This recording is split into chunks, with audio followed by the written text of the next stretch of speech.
Hey guys, how's it going? So a few people kind of glossed over this blog post, and I want to have a discussion with you guys about it. So as we talk about these, I'm going to show you some video of these areas just so you can kind of visualize what I'm discussing here. But I'm going to read this blog post off to you guys, so I want you guys to understand that there are some changes and some winks and some nods that we need to actually discuss before we move into this. But before we do that, let's read the first little bit, just so we can have an understanding together of what is going on here. Season 3 is the beginning of the new era of Warzone, one that brings Verdansk back into 1984 with massive changes to the map. As a map that defined Warzone in its first year and a month, Verdansk has now been refreshed to optimized gameplay, as well as offer a wide variety of new combat experiences, all while setting it back in time to fully tie it back to the rich story of Black Ops Cold War. This is just a taste of what you can play right now. How have the multiple new and reworked locations changed? What is the potential impact of the meta and the overall Warzone aesthetic? Drop in right now and find out major details. So as we can see here, what we're going to dive into is the map changes on Verdansk. So let's start doing this and see what we end up with. Hopefully you guys can walk away with a little more information than you had going into it. So the first location is Gora Summit, a sprawling complex with a central island base, 3 gondola stations complete with working gondolas, and a lower river valley to ascend on foot, vehicle, or ascender. Opposing helipads and 2 central command stations, one built into a rock island. This location is bigger than many multiplayer maps and yet should be familiar to veterans of the original Black Ops. Next up is the Gora Viaduct. Bridging the chasm in front of the summit, the viaduct is a feat of 19th century engineering. The bridge spans the Gora River Valley with dams further upstream, causing the river to be a lush grassland.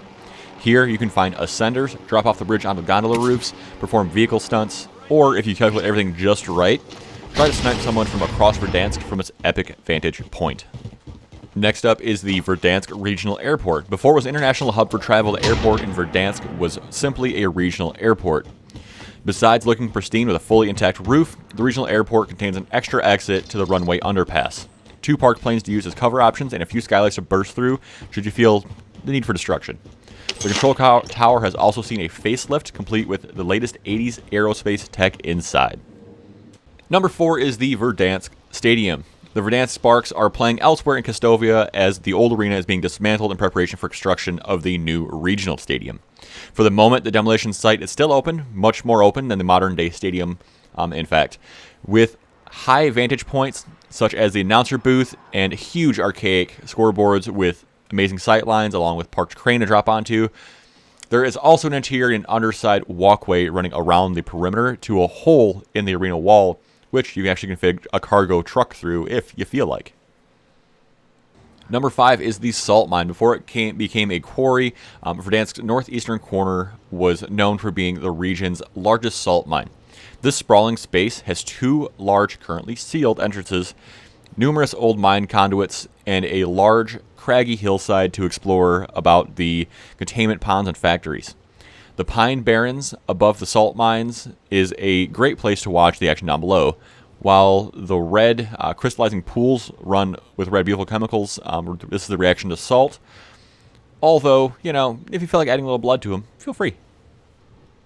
But obviously a takeaway here is going to be they made a comment about these are currently sealed, which means we're going to see these unsealed in the next little while, so keep an eye out for that. Number 6 is the broadcast tower under construction. One of the biggest changes in downtown is the towering broadcast building. The interior is now made more accessible with an interior stairwell running to the top of 3 unfinished floors, where views and the long-distance takedowns are spectacular. Learn the fine art of landing precisely on the even taller crane, the precarious container hanging from the crane arm, and the ascender for quick access to the half-finished roof. Once there, you can find a fantastic sightline across most of downtown, although the nearby crane and lack of cover make it a bit harder for snipers to hold a position from those above and even below. Perhaps the biggest new landmark, and certainly the easiest to spot, is the grid radar array. Before the WHP set up a camp on this outlook, there was a radar base dominated by this OTH, or over-the-horizon radar defense system. Comprised of 12 linked cage towers and a precarious gantry system, multi-story access ladders, and an ascender, you are offered an exposed but gorgeous view from this sightline. This is a point of interest that you might want to check out because it's just really cool to check out, but man, you are going to get sniped off the top of that thing almost immediately.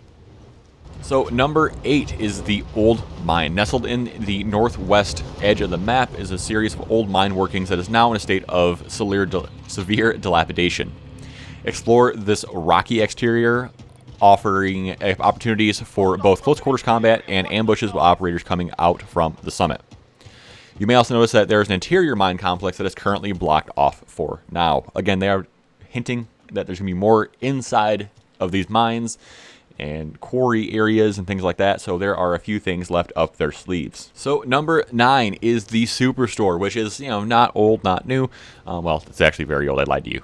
A popular place to drop in, gets more than a retro facelift. While the changes are more subtle, they enable a number of improvements of flow of the area. Specifically, if you look on its roof, there are now skylights that allow you to crash through into the main interior. The tops of the shelves are now accessible, and there is a central refrigerated station under the roof. There are also new exterior windows in the southwest edge of the reception area, all substantially changing access in and out of the structure. And if that's not enough, there's also one major area that makes Superstore a little more sketchy, and that is the next spot, Factory. So do you remember that car dealership and the water treatment works that was just east of Superstore back in 1984? This was the Airplane Maintenance Factory, a maze of tarmac, parked vehicles, plane parts, and secrets. Yeah, secrets. So let's check the stuff out a little deeper in game, shall we? This brand new area features 4 large warehouses, one big enough to store most of a plane fuselage inside, including a cockpit, fuselage, and engine sections.